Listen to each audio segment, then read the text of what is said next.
It was easy. We used to have one of those buttons from Staples that said, like, that was easy, the big red button. All right, everyone. Welcome to our talk. We're very grateful that you have chosen to join us instead of bailing after lunch to enjoy the sunshine. This is 3 UX guidelines for designing a better backend.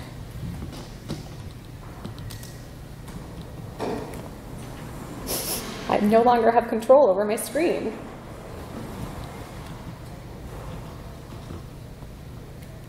Okay, great. I'm Cara Guappone. And I'm Michaud. And now you know how to pronounce both of our last names. They don't. They don't know how to pronounce our last names. Come on in, take a seat. So we're experienced designers at Genuine, and between us, we've got over 17 years of industry experience. So I discovered UX in school. I was at Tufts, and I was thinking about majoring in psychology, and I found Intro to Human Factors in the course book. So I decided then and there, I'm going to major in that, not realizing that it was going to be my career. And just for fun, I also majored in theater. So my fun fact is that I have a BS in engineering and drama. So that's right, I have a Bachelor of Science in drama. I've worked at Acquia as a usability researcher, and I spent most of my career at agencies because I sort of love the craziness of switching from project to project. So I was working at Tank Design, which is right around the corner on Sydney Street, and now I'm at Genuine. And for me, I went to Syracuse and have a Bachelorette of Fine Arts in Advertising Design. And I've worn many hats in my career so far. I was a designer, developer, and webmaster at the Peabody Essex Museum a while back when webmaster was still a thing. I also worked at Genuine as a producer, which was our version of a project manager, for about 5 years. And everyone said I was too empathetic, so I made a transition into UX and have been happily UXing at Genuine for the past 3 years.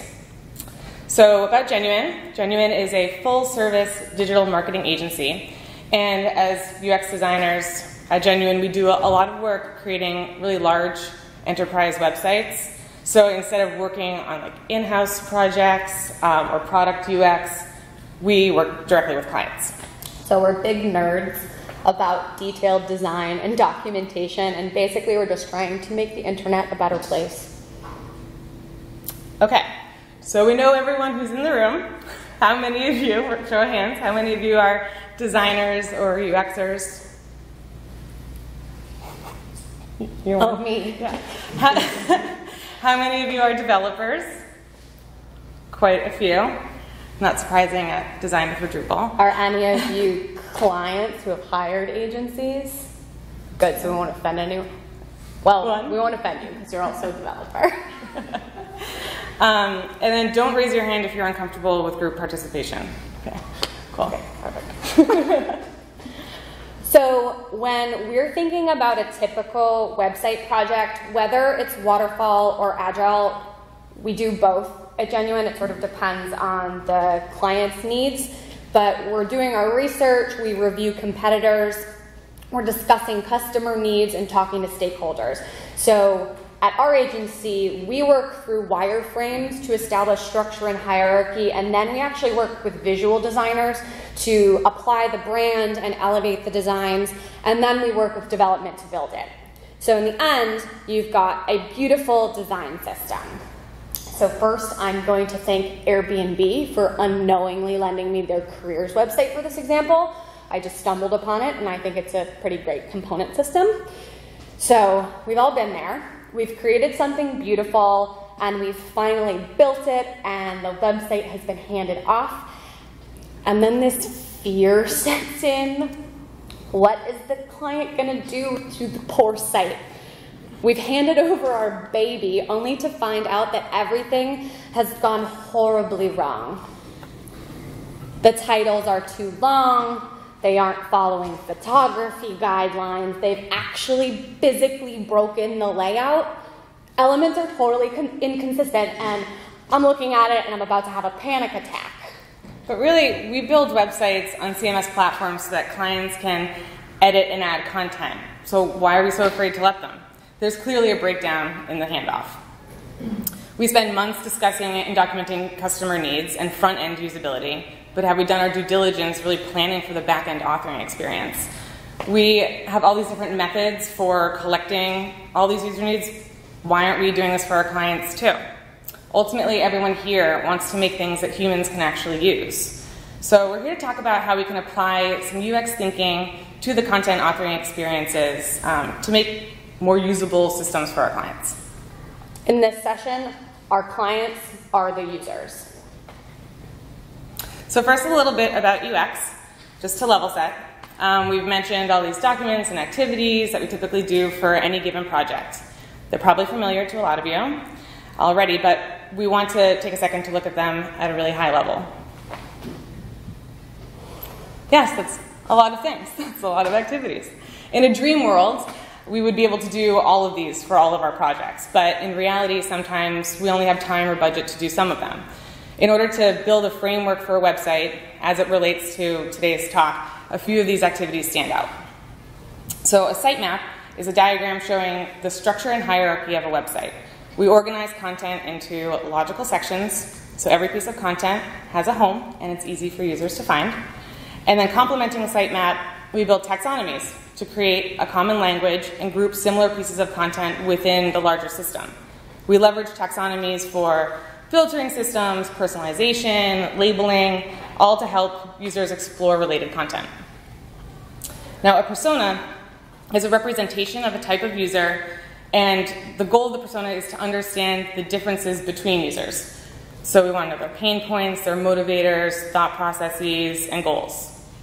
We also create user flows for the personas, and these are typical paths that a user might take to complete a certain task. They help us understand use cases and then plan for interface variations. So all these documents and activities and exercises help us understand our site and who's using it to ensure that we're building a useful system for them. So those are some of the things that we do. These are some of the things that we're thinking about. So when we're designing a system, we base a lot of our thinking and decision making around heuristics. So a heuristic is essentially just a mental shortcut. They're rules of thumb that are based on what we know about human psychology. So they aren't particularly specific, but they're really good things to keep in mind to help solve problems more quickly. I like to use them as red flags. So if we're going against a heuristic, we better have a really good reason. And most of the time, it's good to use them as guideposts. So a few of these are really central to designing experiences for content management systems. So consistency and standards. Consistency is one of the strongest contributors to usability. It's really deeply rooted in human behavior and the way we learn and our memory. So if you think about something like commands to copy and paste, Command C, Command B. So there's no real reason that a human should associate the letter V with inserting text or pasting, but the OG Macs did it first, and because we've been doing it consistently, it works. People know how to use it. Also, error prevention. So even better than good error messaging is careful design which prevents a problem from occurring in the first place. So Twitter won't let me even click the button to tweet if I'm over the character limit. And then the last one we wanted to call out is match between the system and the real world. So basically, this is all about making designs, interactions, and words that you use more familiar to the real world. So a great example of this is just the trash icon on your computer. It looks like a trash bin. So the idea is to follow real-world conventions, making information appear in a natural, logical order so that people already have these associations with how something should work. So throughout a presentation, stay on the lookout for the UX heuristics at the top of our slides. When we're thinking about different ways that we can actually help our users within the interface, we've got these heuristics in the back of our mind. They're what helps make sure what we're designing actually makes sense for humans. So these guideposts, along with our UX toolkit of activities, are what enable us to empathize with our users. And in this case, they're our clients. So what are their pain points? So why did our clients bring us on to help them in the first place? They're busy. Not all of them are developers, and they're not designers. So we can't expect the users of our backend system to have the time in their workday to figure out how to use a complicated system. And we certainly can't require them to have the same skill sets as a developer or a designer in order to keep the site intact. So as UX designers, our goal here is to listen to our clients and optimize the user or the author experience. So let's put our client hats on for a second. No, you didn't. I did. I'm empathizing.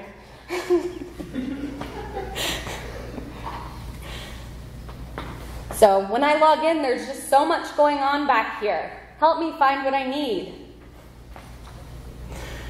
So once our client logs into the system, we need to make sure or make it easy for them to access their priority tasks. They need to be able to easily navigate the backend system, find content, create content, and relate content. First, we need to have conversations with our clients about what their most common tasks are for creating content. So a little earlier, we talked about personas and user flows and how these help us understand who's using the site and what they need to accomplish. You can apply the same thinking to the content author's experience. Consider creating personas with your clients and use that to align on what types of users need to interact with your backend system. You can start this conversation with questions like, how often do you update this section? Or is there an approval process needed for this piece of content? Or do you have a need for scheduled updates?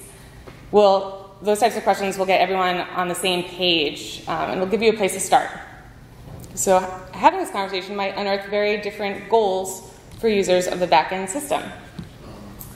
So, for example, an intern might only ever need to create and add events and feature them on the homepage, whereas their boss might only need to create new content authors within the system.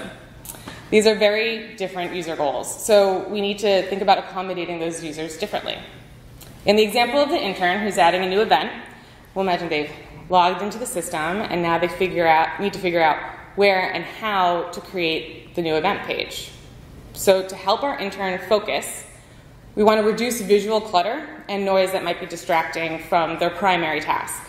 One approach could be tailoring their permission scheme to only allow them to view, add, and edit event pages. This would remove all other content pieces from their backend experience, keeping them solely focused on events.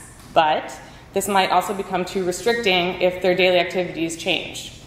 Some other ways to streamline the priority task and maintain flexibility could be to optimize the content menu by placing priority on the events section, presumably moving it to the top. Or 3, create a shortcut, whether it's a tab or a button, right in the content menu that would bring the intern directly to a list of all events. This would allow them to find and create event content without digging through anything else. Any one of these options could be valid, and the idea is to be thoughtful about users' goals and come up with solutions for helping them achieve their tasks. Also, don't forget to keep in mind timeline and budget, and talk to your clients, and definitely include them in the decision-making process. All right, so now we'll imagine our intern has created their event, done. The next task is to feature it on the homepage. So there's a few, again, different ways that different paths that they could take to do this, of just relating one page of content to another. Systematically, we could program the homepage so that the next upcoming event is automatically the one that's always featured, in which case our intern creates the event, it will appear when it's time, and then they get a coffee break. Or, if the client team needs the ability to curate those events on the homepage, we could add a checkbox on the event page, select it to be featured, and then voila, that event would be featured on the homepage upon publish. A third option is that the intern could create the event page, and when it's published, then they navigate to the homepage and then search for an event to feature. So this option is a bit more work, and it's not as frictionless as the other two scenarios. But what if it needs to be that way? What if it needs to be friction-full? What if you're working with a major healthcare organization and there's an abundance of politics to negotiate what gets to go on the homepage? This third option might actually be the best choice because it allows for thoughtful promotion of content, checks of balances, and if needed, permission structures. So in the end, maybe the boss needs to go into the system and feature the event. See, look what we did there, and we went full circle. Guideline 1, make it easy for content authors to find and access the content that they need. Spend time learning about your content author's primary tasks, and think through the best way for them to easily access that content. Have a conversation with your client about different permissions and workflows in alignment with how they need to relate content. And invite your client to join in on UAT. Include them in the process and schedule dedicated time to receive this type of feedback and also take action on it. I made this prop, I'm going to use it. We wanted to build this site on a CMS so that anyone could add or edit pages, but it's still pretty technical. Help me understand the system. So we need to keep in mind that it's hard for content authors who are less familiar with website management to make associations between the back-end inputs and the front-end display. The option to develop inline editing capabilities is a great example of how we can close those gaps. But we know that's not always an option for all of our projects. So we need to be logical about how we organize field inputs in comparison with how they'll render to the published page so that clients can know exactly what they're entering and where it'll show up. Which brings us to order and grouping. So typically, content authors are creating pages with a specific visual output in mind. Once they get to the page they want to create, they're presented with kind of an abstracted set of sections and fields and inputs that somehow, by the magic of the internet, will create the page they're looking to publish. Although there will always be a vast difference between the visual form, look, and feel of the backend and what our beautifully designed and developed website looks like, it's important to match our system to the real published page as closely as we can. For us, this means creating a hierarchy of input fields for each given section and also creating a hierarchy for the sections themselves. In this example, we've logically grouped each of the sections of content into individual tabs. So all the fields needed to complete one section of content all live together so the content author knows exactly what's needed for that section. We also listed the tabs across the top in the same order that they would publish on the page. So in this example, we have a content author, not sure if you can read those, but at the very top would be the general area, and then small tiles, and then large tiles. Whichever tabs they use are the ones that publish in that order. So that seems pretty logical, but it doesn't always happen that way. And remember that time we talked about consistency? So when it comes to naming our components, really consistency and specificity are the two biggest things that are essential to successful naming. If you've got a call to action button that always appears and behaves the same way across multiple components and templates, please, for the love of God, name it the same way every time it shows up. We don't want to call it call to action and large button and link and CTA. How can an author learn your system if every time they encounter something it has a new name? So pro tip is start naming things the same way at the beginning of a project and keep them the same throughout UX, design, front end, back end. It's going to be so much easier to talk to your clients about different pieces of their system, and it will also be way easier to communicate with your internal teams because everyone's going to start to know and recognize what those pieces are. And a good way to get alignment on what those names are is to get everyone together, bring your clients into the naming process, and name things as precisely as possible. So this means picking names that mean something to the clients. This means picking user-friendly names. Rather than just labeling it text, we're calling it call to action button. Just the name of the field helps describe how the element will look. It will be a button, and what its purpose is, it's a call to action. We also make a really valiant effort not to give anything a name that already has a meaning in the system. We build things on a lot of different CMSs at Genuine, but for Drupal, when we're working on a Drupal project, I make sure to avoid naming things blocks and modules. So if we're taking a look at Airbnb again, that square bit up there definitely looks like a block.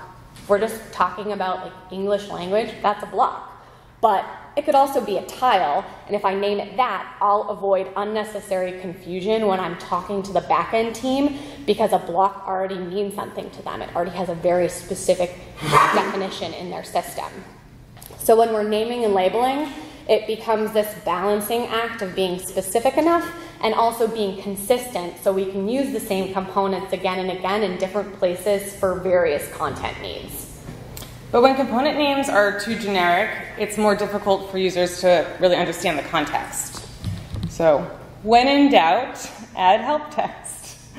Imagine a content author is working on an about page. So they add a hero area, they include some information about the company and a testimonial, and maybe they want to round it out with an FAQ. The template calls for an accordion component. But how do we let users know that this is the component that they should be using for something like frequently asked questions? To use this component elsewhere, we've labeled these fields a little bit more generically, so we have main text and expanded text. But that's not nearly as specific as we'd like, so we can add some help text right in the interface. This says, this is the main text that will show when the accordion is collapsed. It could be a question for Q&A, a title for a topic, or a definition term to be defined. So now we have help text that gives a little bit of context, and these types of helpful field descriptions are just useful for new users who are less familiar with the system. It lets them know about the different options, gives them context about how this component can be used, so they don't have to look elsewhere for this type of information. And bonus, field descriptions can also be used for help text as basic as where the actual field would show up in relation to other content on the page that they're publishing. Like, text will appear on the left-hand side of the navigation pane beneath the link to the panel's primary page. So what's the takeaway? We want to align the back end to the front end to help content authors understand how their inputs will render to the real world. Get under the hat. Yes. We need flexibility, but there are so many options and combinations within this design system. I'm not sure how to use them all or combine them in the best way. Help me make it look good. I need an adult. You may take the hat off now.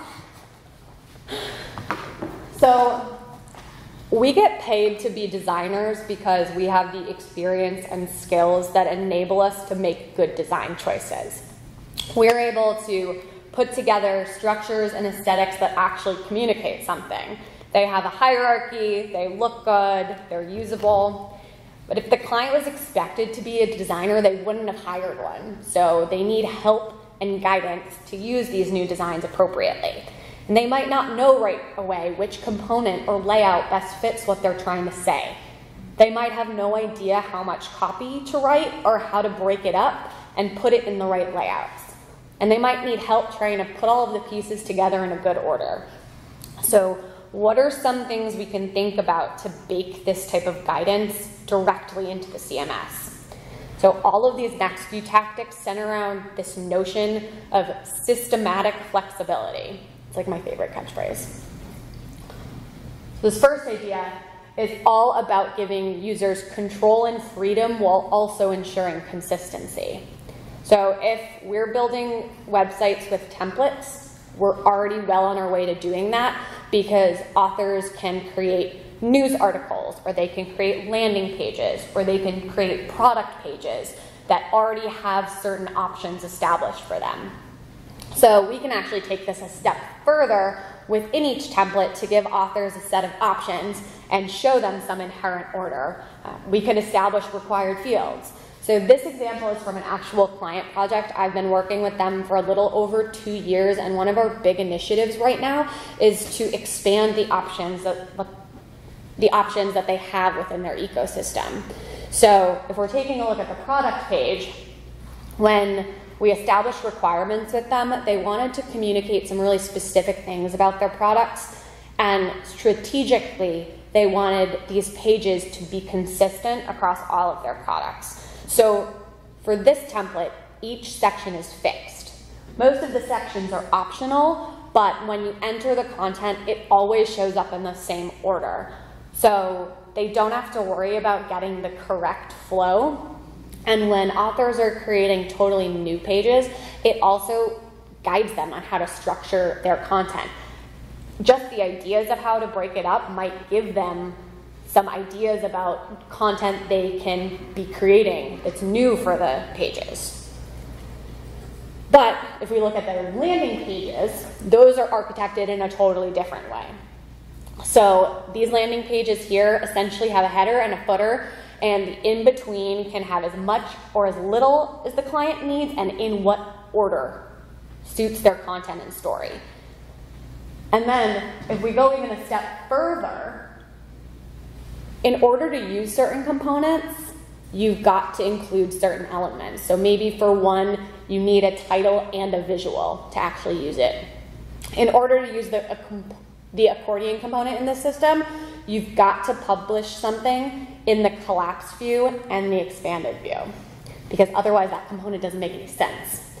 The interface is helping prevent errors in the sense that it's not going to let you save a page where the components are jacked up. So we're finding this balance of guidance and flexibility, options and requirements. So if we dig one layer deeper than that, you've already helped establish the flow of a page, maybe. So how can we help with using the right styles in the right places? You've got this beautiful design, and when it comes to aesthetics and hierarchy, we should remove as much choice from the components as possible. So I'm sure that you've heard a lot about design systems in the last 48 hours, perhaps. So this is just Design System 101, designing and locking in the styles of your design. So for instance, the title of a section always has an H2 style. The description is always paragraph-sized text. So in this example, a tiled format is a really great way to break up dense paragraphs and call out specific talking points. And if we're thinking of an outline, maybe bullet points are also an option to achieve that. But you could see how those two styles might become redundant if you combine them. So using bullets within the tiles makes the format a lot less readable and less usable, essentially. I'm not exactly sure what are the 3 talking points. Do I actually read all of the bullet points in this third one? I don't like it. It's making me a little cringy. So in this case, we would limit the formatting options for that text field there. So if you don't give them bullets, they can't use bullets. Another great example of pre-programming styles into your system would be tiles that alternate. So instead of relying on the user in this example to define the layout, which would include manually alternating the image display left to right, and then assign the correct background color, white to gray, instead build a system default to automatically alternate the image display left and right, and automatically alternate the background color. This system could also have the option for the content author to overwrite the default, but at initial first content entry or first pass, they wouldn't have to worry about it to maintain the system we want and the design that we want. So for this last bit, we're getting really granular. So when we're building CMS components, as designers, we're already thinking about the different edge cases, especially when it comes to responsive design. So we're always thinking about what's the most someone might enter, what's the least amount someone might enter. But what we really want to prevent is the ability to add content that'll break the design. So clients may not know how long things should be to optimize readability. They might not realize that if they add 400 characters to their mega menu, it's going to make the layout look totally unwieldy. It might actually break the layout. So how are we going to help content authors manage this? I really firmly and deeply enjoy a good character count. especially for things like navigation labels or calls to action. This is a great method to help guide authors because putting in too much text in those scenarios breaks the design. You get a button that's this long and I can't read it and it doesn't make any sense. So let's help prevent that altogether. So for this design, all of our call to action buttons have a limit of 25 characters. I copied and pasted like every possible scenario and figured out 25 is a good limit that doesn't break the buttons. But in our documentation for this system, we've also noted that the recommended length is 15 characters. We've accounted for some of the crazy edge cases, but it looks best when it's a little bit shorter. So in this case, we've included a limit and a recommendation. And another way we can add limits if we're thinking about character counts, those are field level, but we can also add limits to certain types of components. So we've already talked a little bit about how tiles are a good way to break out content. It's breaking them out into readable chunks. It's maybe highlighting some key talking points. But if we added 14 tiles, that might defeat the purpose of the component because it's becoming really repetitive. It's no longer serving as a highlight.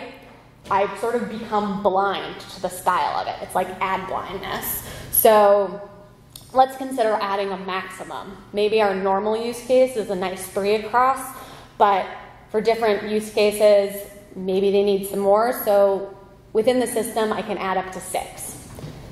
One of my coworkers keeps telling me that we cannot solve all governance problems with technology, but as I keep telling him back, we can solve some of them. So ultimately, we need to remove the guesswork for our clients. We can do this by establishing a flexible system that has the rules and the guidelines baked in.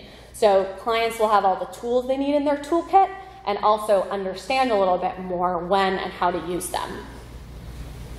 So there you have it. Our 3 UX guidelines for designing a better backend. Make it easy to find and access content. Align the backend to the front end. And establish a flexible system with rules. A bonus guideline that is definitely not specific to UX is work together. Members of your team are experts at different things. We're user experience experts, your developers are expert architects, and your clients are experts in their business. So remember to talk to each other. Hashtag invent together. Hashtag shameless promotion. Come work at our company. That's our that's our catchphrase. So thank you very much. Yay. Any questions? All right. Does anyone have any questions about anything we covered? Yes. Mike. Clients and trying to get them on the same page about flexibility and restrictions. Mm-hmm. How do you approach it when they say, yes, I have to be able to do everything in any way I want to, but you know they don't really want to do that. Like, you know they need restrictions, but they don't know that yet. So this is actually a conversation I'm having on one of my projects right now. And we created the front end styles to be really flexible. Imagine a component that has an image, but it also has a block of color that you can also choose behind it, but that could also be an image. And then on the side, it could be text and maybe also links. We have a lot of different use cases for this. And what we did was we went back, we built it in the front end so we could just deliver one front end component. But then we went back into the design part of it, and we don't want clients to be able to add an image on top of an image and then maybe an icon on the other side. It could get really unwieldy and really wacky. So we went back to the design team and we went back through really what are the exact use cases for how we may have over streamlined that component from like front end build perspective. So we went back and said, what are the exact use cases and what are the rules for each one of these? And then we had a naming conversation with our client on if you're going to be using it in the context of A, these are the only rules. You'll only be able to pick a color on the background. And no image.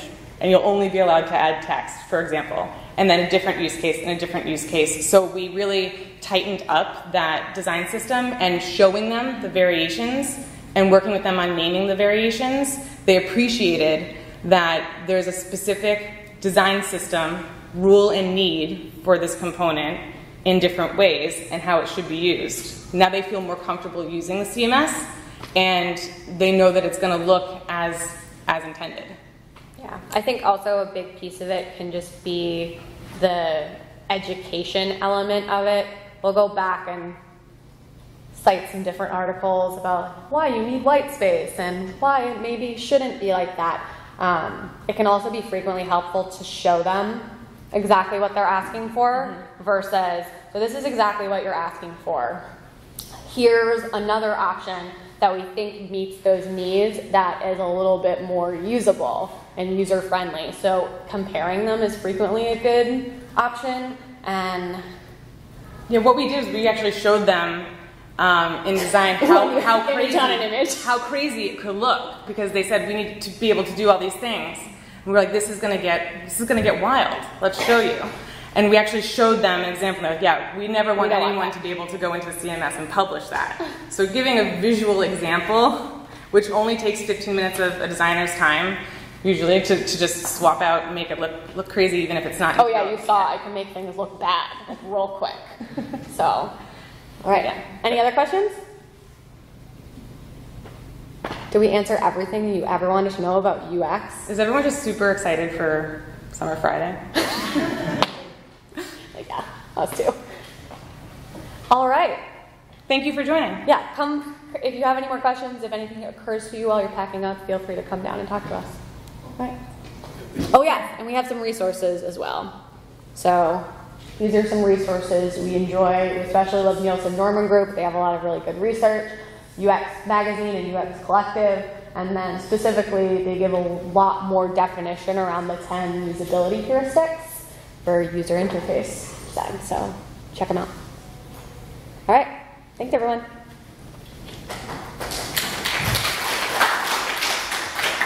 And I only broke the computer once. It's pretty good. Yeah,